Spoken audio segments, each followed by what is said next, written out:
Hi everyone.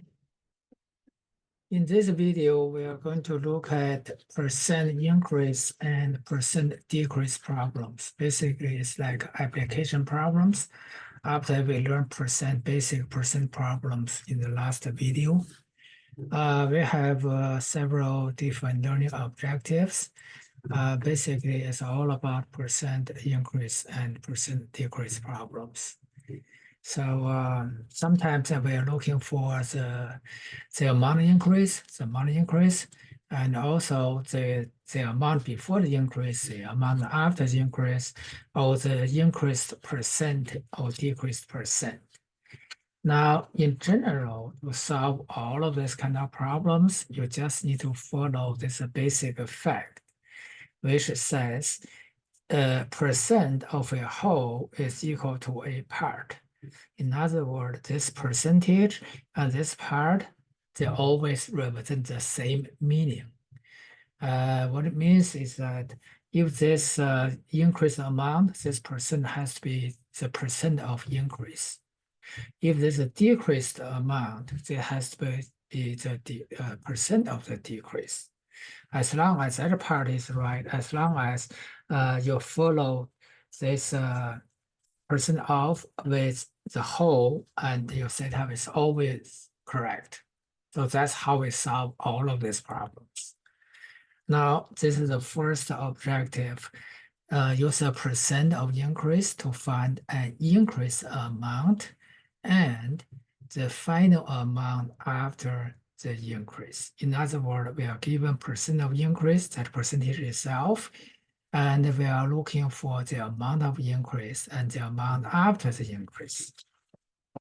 So now let's look at our first example. Basically, this is a basic approach from common sense. First, you find the increased amount. Then you add that increased amount to the initial amount to get final values, final amount, right? So let's look at our first example. Example one says a software package costs $35 if the sales tax rate is 5%. Find the sales tax and the total amount of purchase. So this is common sense. When you purchase an item that is taxable, your total cost in the end will be the initial cost of the item plus the tax, right? So basically, we need to find the tax itself and the total amount of the cost. First, tax. So just do this from common sense. Tax is a percentage of the original price of the item. In this case, the percentage itself is 5%. That means 5% of the item cost is the tax. So a tax, you can use a variable like X equals 5% of the cost of the item. So percent of means multiply. We learned that in the last video. So the tax amount X equals 0.05, this is 0, times 35. So let's multiply them together. 0.05 times 35. We get $1.75. So this tax amount. So what is the total amount of the purchase? Total amount. So you just add the initial price of the package plus tax, $1.75. So this total cost is $36.75. So this is, everybody experienced this. This is common sense. Now, second one, Kalita's current annual salary is $23,500. If she gets a 4% raise, what is her new salary? So this is like you put like the previous problem, right? The new amount must be equal to the old amount plus the increase part. She gets a raise, that's increase out of the original one. So first we find the increase amount first. which is 4% of her old salary. So 4% of 23,500. Now let's multiply them together. 4% is 0.04 times 23,500. 940. So this is the increased amount. So new salary equals old one, 23,500 plus the increased amount, right? So I still have 940 on the screen. So I just add 23,500. I get 24,440. Yeah, that's her new salary. Now, the second objective, use a percent of decrease to find the decrease amount and the final amount after the decrease. Basically, it's very similar to the previous objective. Instead increase, we have decrease. In other words, your final amount will be lower than the initial amount. So the strategy, find the decrease amount, then subtract the decrease amount from the initial amount to get final amount. Now, this is our first example.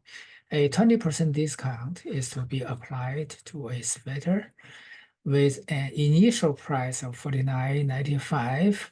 What are the discount amount and final price? So first of all, discount amount is 20% of the item's price. So percent off means multiply 20% of the item price. So this is the whole thing, original amount, $49.95. Now let's see what we get. 0.2, that's 20%, times $49.95. $9.99. So this is $9.99 discount. Now, new price or final price equals the initial original price, subtract discount. Since you get discount, you need to pay, you're going to pay lower price. $49.95 minus $9.99 discount equals $39.96. A new price is $39.96. So that's our first example. Now we get another one. This one says approximately 28% of Diane's gross monthly salary is deducted for Social Security, federal withholdings, state withholdings, and insurance. If Diane's gross monthly salary is this amount, what is her net pay after the deductions? Apparently, if you receive paychecks, you know what is called net pay, right? Net pay equals the gross amount subtract all of those deductions combined. So we are not given those individual deductions, but we are given all of those all of this individual deductions combined is 28% of her gross income. So our strategy to find the take-home pay or net pay is to deduct the amount of all of these deductions from her initial gross monthly pay. So deductions, this means dollar amount, equals 28% of her monthly gross pay. So let's calculate that. 0.28 times 2111.67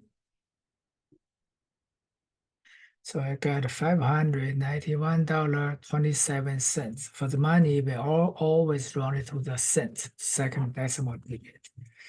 Now net pay equals initial gross income, subtract all of the deduction, that is $591.27. Yeah, in the paycheck step, they actually list individual numbers for this all of the deduction that will be totaled this amount.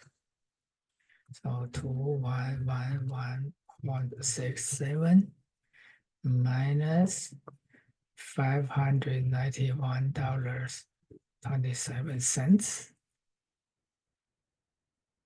We got $1,520.40. Yeah, that's her net pay. Now our next objective, find an unknown initial amount in a percent of increase or percent decrease problem. That means we already know the percentage of increase or decrease. We want to know the initial amount before the increase or decrease. Now we have two examples also here. The first one,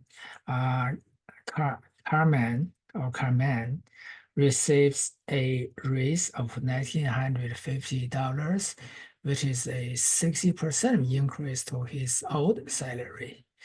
What was his former salary or old salary? So we don't know the old salary. We're looking for that. Now remember, at the beginning, so what's important for this kind of problem is that percent of a whole equals a part. This part and the whole, this part and the percent have to have exactly same meaning. Once in the percentage format, once in the actual amount, but they do represent the same meaning. As long as you pay attention to that, you implement that, you're going to be good. So apparently, this is the percent that represents the increase, and this is the increase amount. So these two have to be in the same setup. In other words, the increase amount is 6% of his old salary. We don't know. Let's use X to represent that. So this is the former salary or old salary. Now all we need is solve for X. So we divide by 6% on both sides. X equals 6% is 0.06. So 1950 divided by 0.06. So his old annual salary is 32,500. That's old one. Okay, now let's look at B. If 32% of Darlene's gross monthly salary results in total deduction of this amount, what is her gross monthly salary? So this is like mirror image of the previous one. Only difference is that this time it's not a raise, it's deduction, like tax deduction. After this amount of deduction, this percentage of deduction, the actual amount corresponding to that is $918.40, pretty much the same as this. In other words, 32% of her gross monthly salary, we don't know, let's use X to represent that, is deduction, $918.40. Yeah. Total deduction is 32%, total deduction is $918.40. These two have to match. This is the whole percentage and the part. Now X equals $918.40 divided by 32%. This is going to be her monthly salary. $918.40 divided by 0.32. Is 2,870. even. So that's her monthly salary. Now another example. After an 8% increase, Angela's new salary is this. What was her former salary? Now we can do this. This is remember this amount is after the raise. So the percentage has to match the amount given. Okay. Now we're looking for her former salary. 8% of the former salary is a raise, but this is not the raise. This is the amount after raise. Now it goes like this. So we let X to be former salary. It has to make sense. Now former salary plus the 8% raise, 8% raise is based on the former salary. So that's why 8% times X. These two together is a new salary. That is 45,360. You see, naturally equal. Old salary plus the raised amount and equals new salary. Now for this is 0.08. Okay, X plus 0.08X equals 45,360. And these two can be combined. X means 1X. So 1.08X equals 45,360. Now we just need to divide by 1.08. 45,360 divided by 1.08. 42,000. So her old salary is 42,000. If you want to double check, you multiply this by 8%, add it back to this number, you will get this new salary. Now B, after deductions, Rodney's net pay is this amount. If the total of the deductions was 26% of his gross monthly salary, what was his gross monthly salary? Apparently, this is a mirror image of that. And this is increase, this is decrease. But nonetheless, the structure is the same. You have to subtract the deduction from the initial amount to get net pay. So we don't know the initial amount. We let this to be X. So we have to subtract 20% of deductions. 20% of what? Of the initial salary, monthly salary. This, after you do deduction, you get net pay. So the meaning has to match on both sides. Now this is like 1X, X minus 0.26X equals 2516. 1 minus 0.26, 0.74. So 0.74, just like this. You factor out X, you get 1 minus 0.26 equals 2516. So 0.74X equals 2516. Now we are going to get a number higher than this for sure because we are looking for the amount before the deduction. 2516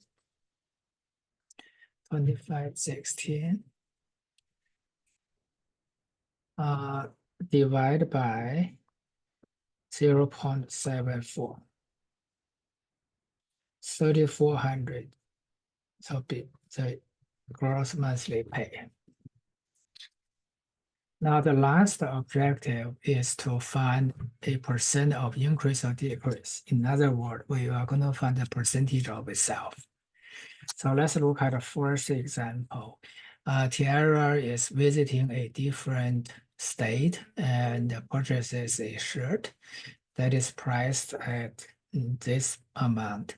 She knows that the tax on her receipt is $2.25. What is the sales tax rate? So apparently we're looking for tax rate, which is a percentage. And we all know tax is a certain percent of the original item price. And this is original item price. That's not for total cost at checkout, right? So we don't know how many percent, that's X%. You don't have to use a percentage symbol in this variable because the variable can represent any number, including a percent. So X% tax of this 24.95 original price will be the tax amount, which is $4.25. Again, percentage on this amount on the other side has to represent the same thing. Now all we need is divided by 24.95 to get X. So X equals, it will be a decimal, $2.25 divided by 24.95. I get a 0.09018. So usually tax rate is percentage, so we need to convert it 2 digits to the right, 9.018%. Usually we take one decimal digit in percentage, but in reality, you just need to do the rounding according to the requirement. For this example, I just round it to the first decimal digit, so 9.0%. Now B is after this we have one more page. By using coupons, a family reduced grocery expenses by $45 one month. If the family spent 6 months the previous month, that means compared to the previous month, this month they spent $45 less. What was the percent decrease? This is a decrease amount compared to this amount, this is the previous amount, right? So a certain percentage of the original amount is the savings because it compared to the original one to get savings. We just need to represent the savings in terms of percent. So we don't know the percent of decrease, that's X% of decrease. X% of original amount. Original amount is always the whole thing, consider the whole thing, equals 45. So X equals 45 divided by 600. We need to convert it to percent at the end. Divided by 600. 0.075, 2 digits to the right, 7.5%. Yeah, they reduce their expenses by 7.5%. One more example for this video. So this one says Jared was making $12.50 per hour, and he's given a raise so that now he's making $14 per hour. What was the percent of increase? Now, percent of increase has to match the amount of increase on the other side, right? And percent of increase, say we don't know X% of the old pay, which is 12.5%. This is the percent after, this is the amount after the increase. Now, here's the thing. The other side, it has to match this meaning of this X%. This percent represents the increase, and this has to be increased. That's why we use 14 minus 12.50, so that this will have the same meaning. This percent of increase is this amount of increase. So X times 12.5 equals, this is 1.5. Now we just need to divide by 12.5 on both sides. So X equals 1.5 divided by 12. 12%, 0.12. So that is exactly 12%. Now the last one. Andrew purchases a stock at $56.75 per share. 2 months later, he says that the stock price is down to 48.50 per share. What is the percent of decrease in price? Again, this is like mirror image of the previous one. Instead of raise, this one is decrease. But nonetheless, the percentage has to match the amount on the other side. This time is decrease percentage. So this is our X% of decrease, X% decrease from the old price, which is 56.75. This multiply must be equal to equals to the decrease amount. So 56.75 minus 48.50. So X times 56.75 equals 56.75 minus 48.50 equals $8.25. Now we just need to divide by this amount to get X. So $8.25 divided by $56.75. I get 0.145374. So move two decimal places to the right. 374. If we take two decimal digits here, it's going to be 14.54%. Rounded to two decimal places. So that's how many percent the stock price has decreased. And that's all for this video. See you guys in the next one.